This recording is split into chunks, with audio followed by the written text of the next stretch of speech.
Right. All right. Good morning, Hazel. Good morning. All right. Let me introduce myself. I'm Dr. Amanda Jones. I'm a wellness educator.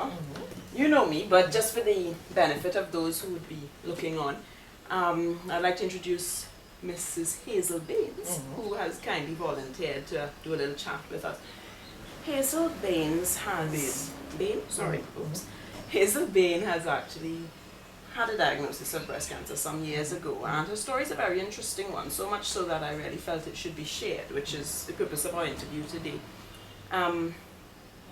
Hazel's also a nurse, a registered nurse. You've worked in which hospitals? Port Spain, Port Spain General Hospital, you worked in St. George's County as well? Not as a nurse. Not as a nurse? An administration. Okay, you worked in it, all right, okay.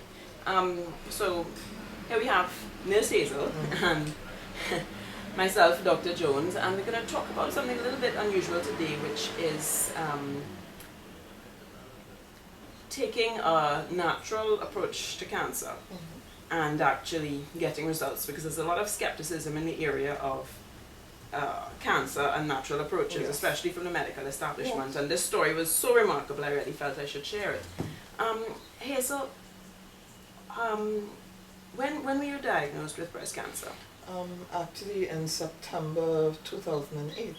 September 2008. That's about nearly 4 years ago. Yes. Wow. And how old are you at the time? I was 38. 38? Yes. Not even 40? No, Wow. 38. Wow. At the point in time, I knew something was wrong with the breast, but I kept putting it off. Being in the medical field, somehow or the other you tell yourself, I can deal with it. What did you feel was wrong? Was it heavy? It was heavy, one, and I did feel what felt like a stone. That's the only way to describe it. You chose to ignore it? Under the breast, you know, high up in the breast, I felt this. How long did you ignore this for? About 4 or 5 months. That's a long time. Yes. Yes. I felt it, and I basically didn't deal with it for a while. Basically what led me to go check on it was my brother dying. Okay. My brother died. Well, he died. We didn't know what was wrong with him when he died. But the autopsy said that he had dengue hemorrhagic fever. But that wasn't exactly what killed him. What came out from the autopsy was that he was a sickler. He had sickle cell anemia. Oh, as well. Okay, that's a bad combination. And we did not know right. he had sickle cell. So you said to yourself, what else could there be there that I don't know about? And what sort of test did you do to confirm that diagnosis? Well, I went to the doctor. The doctor did a manual exam, and at first, and he said, okay, we need to go check this further. We did a mammogram, which said that okay, there was some irregularities, and they weren't willing to confirm anything. So the mammogram was inconclusive. Inconclusive. So what next? They did a fine needle biopsy. Right. Which I wouldn't advise anybody to get done. No, you can't say that. It's necessary. Yes. That's how you're going to get to the diagnosis. Yes, you must have the biopsy. Yeah, but it's scary. Yeah, it's scary. But that basically came back with a definitive diagnosis of cancer. So you had a biopsy report saying that this was cancer. Did you follow it up with a second biopsy, or that was sufficient? No, they did a true slice. True cut. True cut. Sorry, true cut biopsy as well. And then they did an ultrasound. Right. The ultrasound is what showed that the cancer had spread to my lymph nodes. Oh yes. Right. Which was a bit of a scary proposition. And you were 38. Yes. So dealing with the proposition of losing not just one but both of my breasts at 38 years old, because at any age that's not nice. Yeah, well, yeah, true. It's harder when you're younger, I think. Yes. Yeah. But because of the fact that it already spread to your lymph nodes, the doctors had advised me that, and well, I knew it for myself, that removing one breast at that point in time with the lymph node would just mean that the cancer would probably pop up in the other breast anyway at some point in time later on down the road. So I was looking at that proposition. So started chemotherapy basically off the bat. So the plan was to start the chemotherapy, shrink the cancer, and then do the surgery. Yes. That was the plan? Yes, Okay. that was the plan. While doing that, I of course went through the period of losing my hair. My husband lost his hair. But how long did you do the chemo for? How long were you About, on chemo for? I done chemo for about a year. A year? Yes. Right. Because it would be like 3-month periods. Stop. Right. And then go back 3-month periods. And then I didn't realize you'd used it for so long because Yeah. you had told me that you had abandoned the chemo. But how long were you supposed to use that chemo for? What was the recommended period? That was the problem. There was no hard and fast because apparently my cancer was a bit aggressive. It was. I meant to Yes. ask you that. It what the was a biopsy bit had aggressive, actually yes. I found this out after the fact. shown. Oh, so you didn't know it was I aggressive? didn't know. They didn't inform me of this at the point in time. Found out But I mean, about it you after. being a nurse, you would have Yes. read the biopsy yourself. Yes. So and you don't remember seeing No, that from actually, looking at the biopsy? you know, somehow or the other, you read other people's medical things and you understand what you're reading because it's somebody else. You know, but you kind of detach yourself from Okay, your own okay, medical records. right. You look at it and you read it, okay, and Okay, you kinda- I got yeah. you. it's not good. You put it aside. You just Yes. go into the details Okay. of it. So I really did not pay much attention to it. So going through the process and everything, but the chemo was not good. I wasn't feeling well with it, obviously, as nobody would feel well. And I said there had to be something else. There had to be something. And I started doing some research. Was there any improvement with the chemo besides the fact that you weren't feeling well? And was there anything tangible that either you or the doctors were able to No, measure? And Actually, no. And at a point in time, I remembered overhearing the doctors saying that, oh, we have to increase. I remember hearing those words. They were walking away from me and they were saying, we have to increase the dosage. And Right. I was like, good Lord. So they hadn't told you directly, Yes. but the implication Yes. was that It wasn't working. either that or it was routine to increase the dosage at that point, one of the two. And I'm like, Yeah. oh, good Lord, these people are crazy. If I'm feeling this bad on this amount, they're going to increase and kill me. Meaning you didn't feel you could tolerate it. Yes. That was your personal feeling. And did you tell them that? No, I didn't. I was just on the verge of, if they are going to increase this, I'm not going through this any further. Weren't you worried that, okay, if I don't do the chemo, I'm going to die? As far as I was feeling at that point in time, I'm going to die anyway. So You were feeling that bad? yes, and I told myself, I say, might as well die feeling a little better than I'm feeling right now. So that was the point in time I kind of shut off. I decided I'm not going back to do this thing anymore. And I'm going to start researching.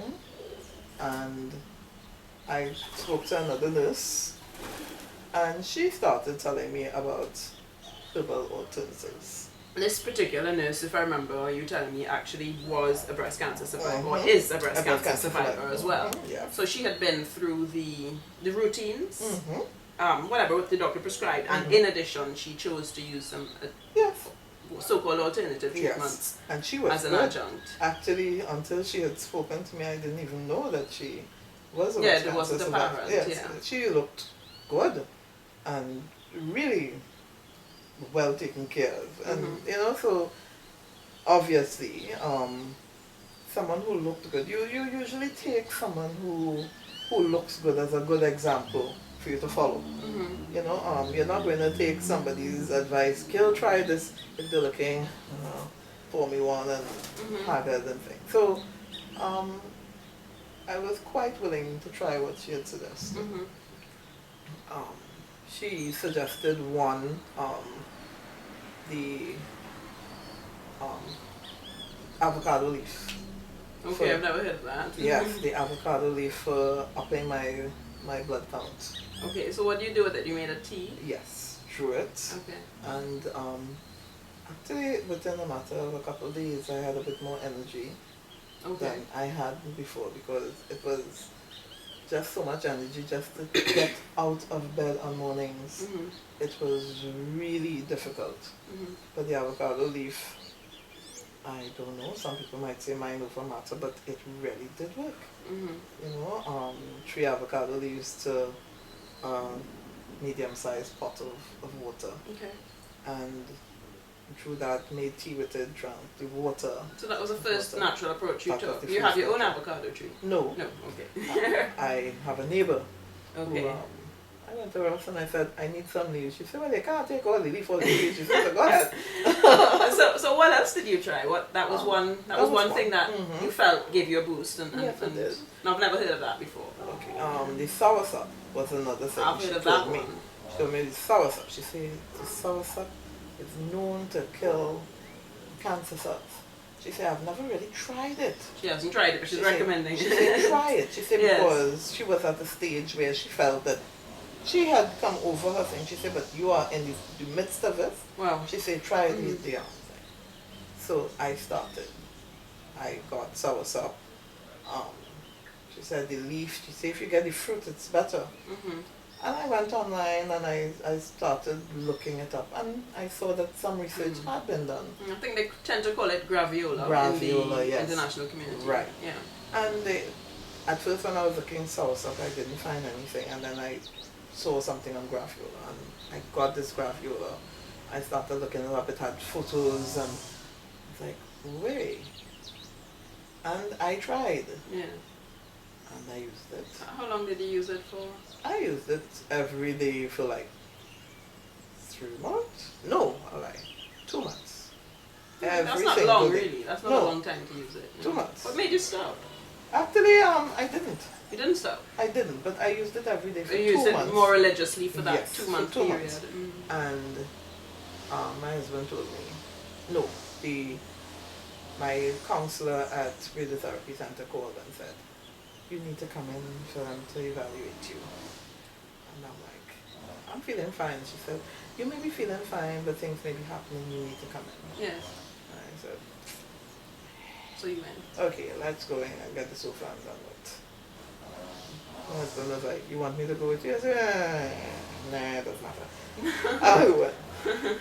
And I went in, and they were like, I got buffed. And John said, oh, you haven't been coming for your treatment, and all that. And I was like, okay. And, Because you were getting the chemo at that center. no. Yes, I was getting the chemo At there. the radiotherapy Right, center. so yeah. they were like, That's in St. James. yes. Yeah. And you're supposed to be starting radiotherapy, and and you're supposed to, you're supposed to come for therapy on Thursday. And I was like, okay.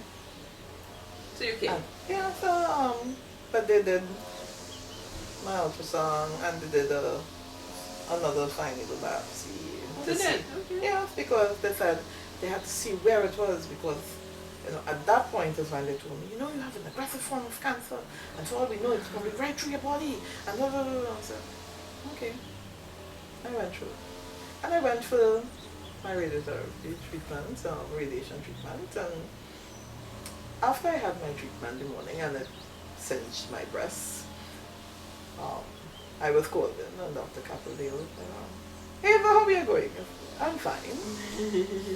I said, we saw something amazing today. The doctor said, we're not seeing any sign of your cancer. I said, excuse me? Now you want to know if they made a mistake, right? Right. At this point, you want to know if they made a mistake. We're not seeing. He said, actually, we were so surprised. We had to go back and make sure that it was actually you whose tests we had done before. Mm-hmm. Because a few months you haven't been coming. From that, what have you been doing? Nothing. Oh. Because obviously I am not going to tell him. Why? No, because doctors tend to be very... And I remember early on in my treatment, I was like, someone had told me about using, oh gosh, I don't want to lie, something with aloes. And he was like, oh, these people and their witchcraft, And he was He actually not, said that, yes, witchcraft. Yes. He Right. referred to herbal medicine as witchcraft. And if you want to die, go ahead and use these people and their herbs and blah, blah, blah. So I wasn't about to tell him. What you had What used, I- which was the soursop leaves and the Yes. avocado leaves. Did you use the avocado leaves mostly for energy or for Yes. the cancer? For the energy. For energy, okay. Yes. Okay. Again, this is all new to me. Yes. But Yeah. the soursop was really for attacking the cancer cells. Right. And it worked. It really does work. Did you around? And I know that was a time a few years ago where wheatgrass was being introduced into the local market, and I think from what we had discussed before, that particular nurse you mentioned earlier had recommended the wheatgrass. Yes. You started to grow your own. Yes. Yes. Although it got washed away with the flood and I have to Well, that start was all over. recently. Yes. But you've been growing it for a few years Yes. now then. So do you juice it? Juiced, ate it raw. Okay, so you've done lots of different things with it. Yeah. You've been using the root as well, or just Yes, the the stem? whole thing. You're The whole kidding? thing, yeah. So you just wash it thoroughly Just and wash it, juice then it out. juice it, Wow. and you eat it. Yeah. It tastes really nice. I find it in a salad. Yes. That's Never what I tried put it in some- salad. Yeah, straight up. Rather than use lettuce, you use it like that and put tomatoes, cucumbers with Wow. it and use Okay. it as a So it has a salad. sweetish taste, sweet and bitter kind of. Yeah, okay, and more a bitterish taste. But Right. for me, I enjoy that flavor. I've had the processed wheatgrass. I haven't had much of the fresh. I've never tried to grow it. So you've been using. So you started the wheatgrass after the cancer was gone, or during. before? Okay. During. So during the first 2 months when you were using that soursop leaf, that's when you started the wheatgrass. Yeah. And you've been continuing everything. Yes. Okay. Oh. One of my esteemed and respected teachers and consultants when I worked at Port of Spain General, Dr. Aliong. Oh, don't set up your face, he's a darling. He used to say you can't argue with success, and that was the phrase he would use whenever a treatment worked, even though it was something that maybe couldn't be understood So, or wasn't the conventional treatment. He'd say, well, it may not be what's recommended in the literature, but you can't argue with success. There's some other thing from our previous conversations that I think you had used, the apricot seeds. Apricot seeds. Did you use that for a long time, or just maybe one? About twice, a couple of occasions. So you bought, you used it twice, or you maybe used it for a Just few weeks? Just a couple of occasions. Okay, so you really didn't use that much? No, I didn't use that Why much. was that? One, because of the ability to get it. Alright. It's not as easily obtainable as I would like it to. And I Okay. think for something to really work, You wanted to feel you were able to able use to it use it regularly. regularly. Right. So it's not something that was easily accessible to me. So I didn't really go after it as much as I probably could have. If it was accessible, Alright. maybe. But I try as much as possible to use a lot of natural things. I try as much as possible to grow a lot of the things that I would use. Because I can only guarantee what I have. I can't guarantee what's out there. You mean you try to grow as much as you can so you don't have to worry as much about the pesticides and Yes. so on? Because the pesticides, no matter what, yes, it may be good for keeping pests off, but what else is it doing with my body? Right. So You so know. on this, to be on the safe side, you use whatever organic Thank you. homegrown As stuff much you as can I use. can. There are some other things I don't know. I mean, we did meet a few years ago, and I know I would have given you some advice. That's a habit of mine, always giving advice. I don't know to what extent I advised you, and I can't remember precisely what I said, but just along those lines, have you also been avoiding certain foods? Yes. Trying my What best have you been to avoiding? wheat as Wheat. much as possible. Yeah. Wheat, milk, Mm-hmm. sugars. Right. Yes. Right? yes. Right now I'm Did we using talk about? Anyway, you go ahead. Sorry. using a lot of the stevia Stevia, I've heard of it. Yes. Instead of proper sugar. as the proper Yes. sugar Yes. because It's expensive, but you only need a little bit. yes, it's So it just lasts a little. long time. Yes, because I have a packet there right now that's, So that's- kind of lasting a good Yeah. long while because Mhm. to make some tea in the morning is just a little bit. You don't even need a teaspoonful. Have you unless been you use a lot. avoiding the commercial fast food like the pizza or the KFC? And Well, I would like to say I'm not eating as much of it as I used to. oh my But gosh. every so often, yeah. the urge kicks in. Okay, so you satisfy the itch from time to time. Yeah. Okay, so every so often is how often? Let's Probably clarify like that. about once a month. Once a month. I find that's too often. Yeah, That's my I know. opinion. That's No, my no, no, no, no. opinion. I agree with you. Yeah. Because I'm really You shouldn't trying take chances. I mean, yeah. you're Yeah. blessed. Yes, I know. But You've every come a so long way, often, yeah. every so often, it kind of, what the heck? Let's try eat a piece of chicken. When I know I've eaten badly, I tend to try to compensate the Yeah. next day by maybe juicing or doing a salad or cutting back on the Well, unhealthy actually, stuff. yeah. This is a kind of Oh, this isn't Yeah. finished? No, no, we still recording. go back. Oh my gosh.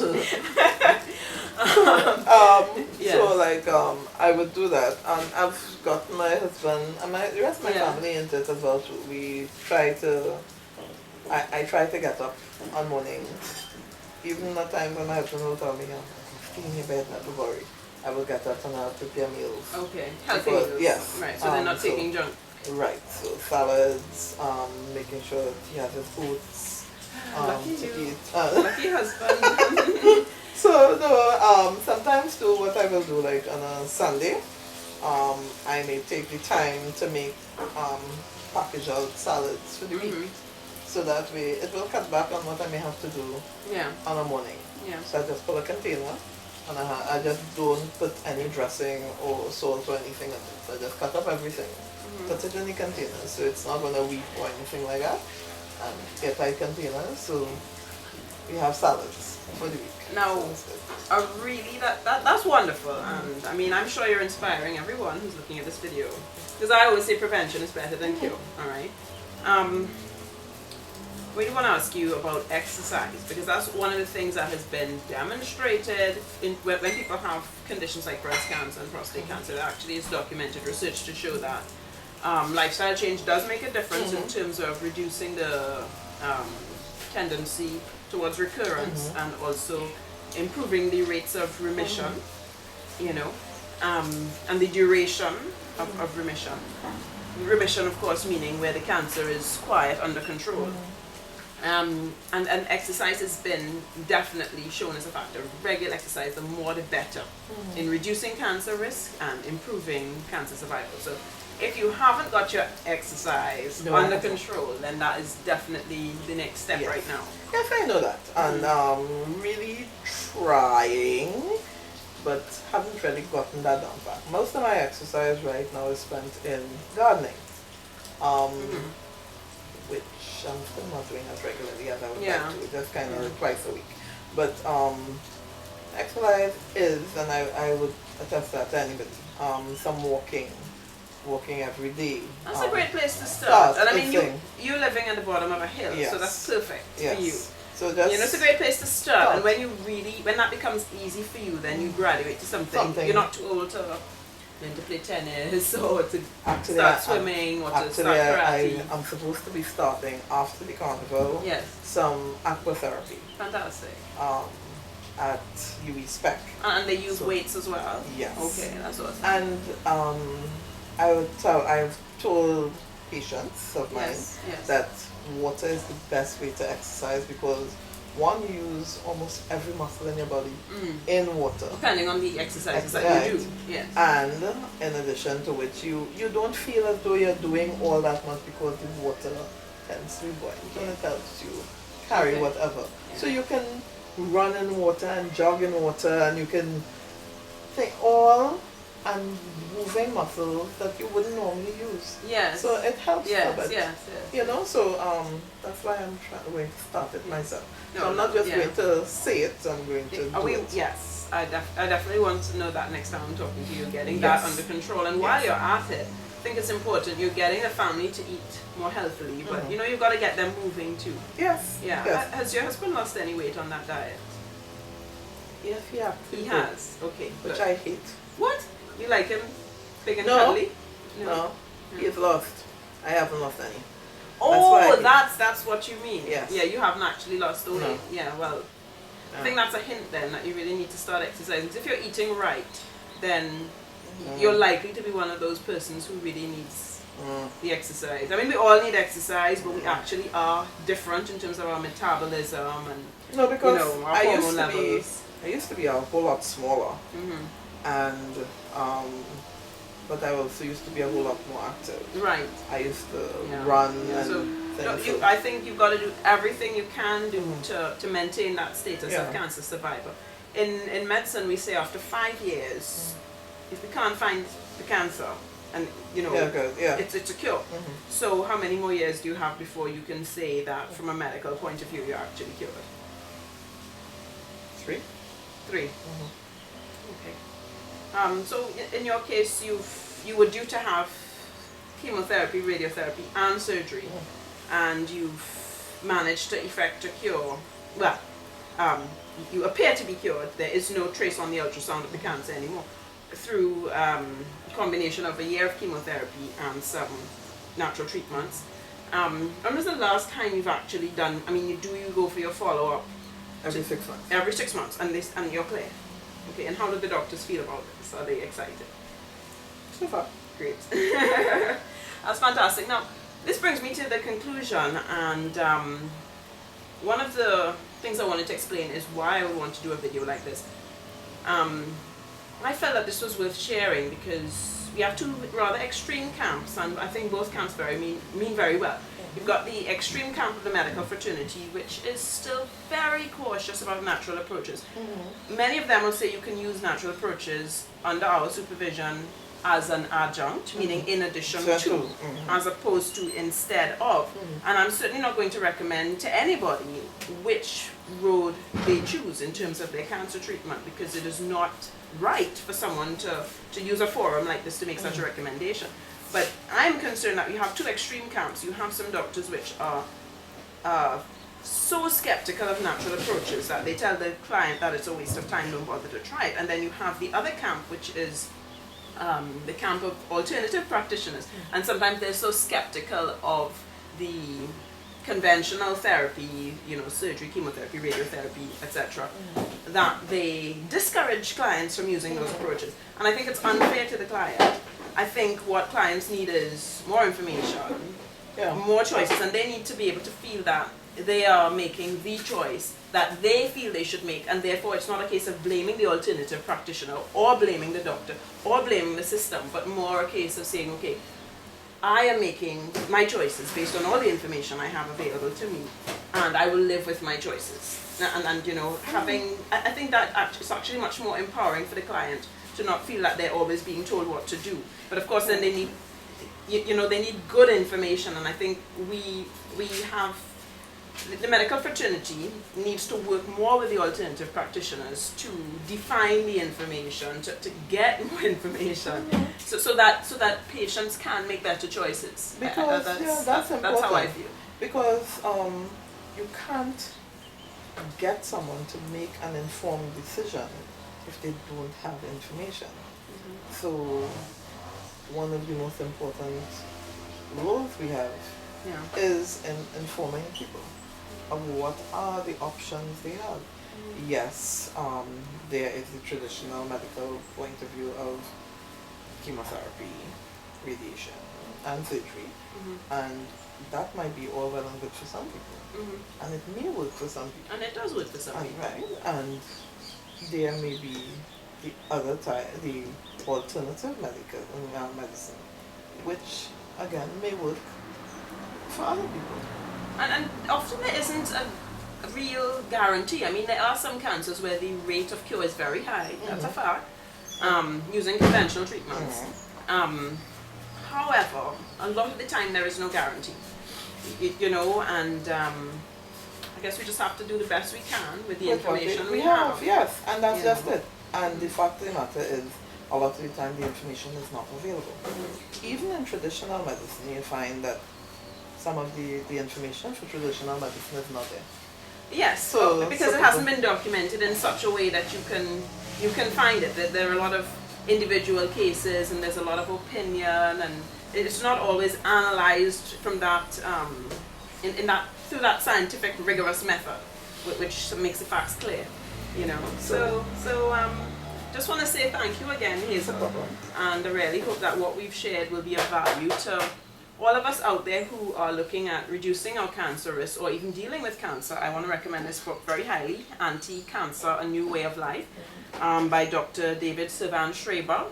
I've done quite a few articles on my blog highlighting some of the information from this book, so you can get some more information from my website. That would be www.staywellfireyourdoctor.com, and we don't mean that literally, but it's all about the fact that we as individuals have to take responsibility for our wellness. You cannot depend on your doctors. The doctors have their role, but it's not to keep you well. That role is up to you. Yes, right? it is. So thank you very much, Hazel. No problem. All right. That was good. Yeah, I think we enjoyed ourselves, and I really hope it.